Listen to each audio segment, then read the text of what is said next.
Bonjour à tous et bienvenue dans ce premier épisode de Tech Review. Tech Review, c'est une série que j'ai décidé de lancer maintenant, aujourd'hui, juste après la keynote de rentrée d'Apple, pour vous fournir l'information dont vous pourriez avoir besoin, encore chaude sur la tech, avant que tous les youtubeurs plus connus fassent des vidéos dessus de manière intensive voilà, très rapide, hein. Donc je suis là pour vous faire des réactions à chaud, sans montage, rapide des actualités tech, notamment concernant Apple, qui est vraiment une marque voilà, qui est au centre de mon intérêt. Et donc j'ai décidé de vous faire cette premier épisode de Tech Review sur les nouvelles Apple Watch qui ont été annoncées lors de la keynote de rentrée du 9 septembre 2024. Donc aujourd'hui, hein, c'est donc une réaction à chaud, comme je l'ai dit.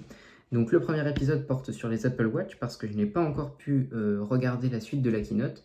Et donc il y aura plusieurs épisodes, hein, un sur les Apple Watch, un sur les AirPods, un sur les iPhones. S'il y a d'autres nouveautés, bah voilà, il y aura d'autres épisodes de Tech Review. Donc je vais commencer par vous expliquer quelles sont les nouveautés qui vont avoir lieu véritablement sur les Apple Watch. Alors on a une série 10 qui va être redesignée complètement avec effectivement une nouvelle interface, enfin pas vraiment une nouvelle interface utilisateur, mais le fait que l'écran soit beaucoup plus bord à bord fait de cet Apple Watch quelque chose, un outil où il va être bien plus simple de lire des messages par exemple ou des articles de journaux.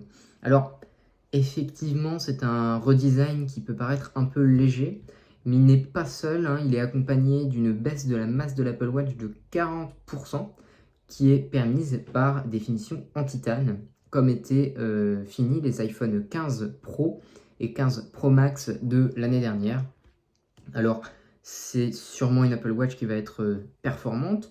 Apparemment, la batterie pourra être entièrement rechargée en MagSafe en uniquement 30 minutes, ce qui est, enfin 80% en 30 minutes, ce qui est tout de même une capacité de recharge assez rapide, sans fil qui plus est. Cette Apple Watch série 10 redesignée sera disponible de ce que j'ai vu en 3 coloris. Titane doré, titane noir et peut-être titane gris de ce que j'aurais vu sur la keynote de présentation. Alors, cela reste à reconfirmer. Le prix de départ de cette Apple Watch n'a pas été lancé. Pour l'instant, on ne sait pas quel sera le prix de l'Apple Watch série 10 redesignée. Alors, va-t-il y avoir un changement de prix ou est-ce que ce sera le même que les années dernières? On ne le sait pas, hein.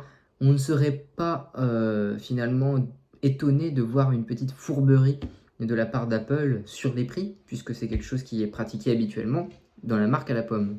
Effectivement, on a souvent des hausses et des baisses, voilà, un peu l'inflation à bon dos, on va le dire comme ça. Donc, cette Apple Watch série 10, effectivement, va être un outil qui va permettre, donc on l'a vu dans la petite présentation de la série 10, hein, avec des acteurs, voilà, assez montrant les différents cadres dans lesquels la série 10 pourra être utilisée, hein, notamment par exemple pour une personne qui aurait des problèmes de handicap, voilà, de problèmes de plus de bras par exemple, un bras en moins, et bien cette personne pourra utiliser la série 10 grâce au pincement, voilà. Bon, alors à moins que ce soit pour l'Ultra uniquement. Alors là, je ne sais pas parce que c'est pas précisé, hein, dans la keynote, effectivement, il n'y a pas de précision sur est-ce que le double tap va être disponible sur la série 10 ou est-ce qu'il n'est que disponible sur l'Ultra. Donc on a un écran qui va être beaucoup plus bord à bord. Ils disent que c'est la thinner Apple Watch ever made, sous-entendu l'Apple Watch la plus fine jamais construite. Et donc effectivement, on s'attend à quelque chose de très léger, finition titane, assez haut de gamme, donc quelque chose qui peut se porter de manière élégante dans la vie de tous les jours, sans pour autant que ce soit simplement un écran porté au poignet assez imposant comme la Ultra. Alors la Ultra, elle, a été à nouveau mise en valeur, c'est la Ultra 2. La Ultra 2 a subi aussi un redesign, puisque maintenant il est possible d'être disponible dans une finition noire, que je trouve personnellement vraiment magnifique.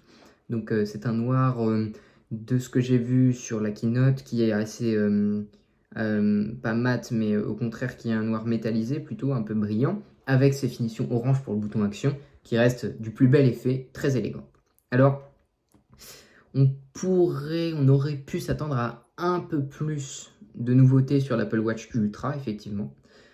Néanmoins, on va se satisfaire de ce redesign, hein, qui est déjà plutôt bien, un peu décevant quand même de la part d'Apple. On aurait pu apprécier des nouveautés sur l'Apple Watch. Moi, je n'utilise pas l'Apple Watch au quotidien, mais je connais des gens qui l'utilisent au quotidien.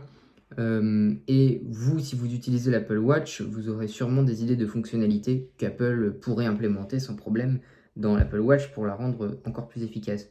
Bien que l'Apple Watch Ultra soit déjà vraiment une très bonne montre, effectivement, avec toujours cette possibilité de double tap, la pince de crabe d'Apple, et aussi ce nouveau redesign qui est, comme je l'ai dit, très élégant, voilà, vraiment épuré, qui permettra à l'Apple Watch Ultra de ne pas faire tâche. Par exemple, si vous êtes en société, si vous avez besoin d'être en représentation, eh bien l'Apple Watch Ultra sera très apprécié et appréciable à la vue.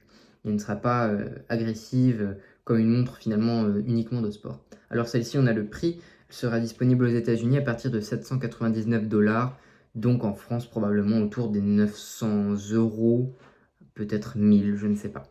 Voilà. Donc bien c'est à peu près tout pour cette première tech review. J'espère qu'elle vous aura plu et que vous aurez pu voir ma réaction à chaud sur les Apple Watch d'Apple. Donc moi, mon but, comme je l'ai dit, dans cette tech review, je vais en faire plusieurs pour cette keynote de rentrée. Ça va être de vous faire directement un résumé à chaud de ce qui a été dit, avec bien sûr la traduction que j'apporte, puisque je l'ai regardé en format original, hein, bien sûr en anglais, et permettre à un public français fan de tech de, comme moi, pouvoir partager leur passion en apprenant plus de choses sur ce qui se passe actuellement. C'est un tout nouveau format que j'ai décidé de mettre en place sur ma nouvelle chaîne, voilà, Capitaine Tech, que je vous invite à suivre. Merci de m'avoir écouté et on se retrouve pour la prochaine vidéo qui portera probablement sur les AirPods qui sont le prochain thème de la keynote de rentrée. Bonne soirée.